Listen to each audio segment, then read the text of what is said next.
The one thing you need to know about U.S. troop deployment across Europe is the word collective defense. Let's take this example. Say Russian tanks crossed the border and invaded Latvia. Well, then it would be U.S. soldiers that rush to the front line in Latvia's defense. Now, that's the basis of the North Atlantic Treaty Organization, or NATO, an alliance of 28 countries guaranteeing the region's security. An attack on one is an attack on all. But the United States has by far the most powerful military in the alliance.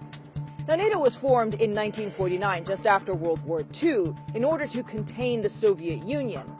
But in 1991, the USSR collapsed. In the next decade or so, NATO grew to include some of those former Soviet states. Then in 2014, Russian forces entered Ukraine, seizing the Crimean Peninsula, a violation of international law.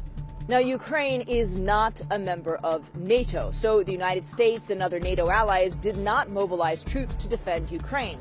But many of Ukraine's neighbors are members of NATO. Poland, Estonia, and Latvia are just some of the NATO allies that have called for more troops to come to their defense. And this is why we see thousands of U.S. troops now deployed across Eastern Europe to create a strong deterrent against any further Russian aggression.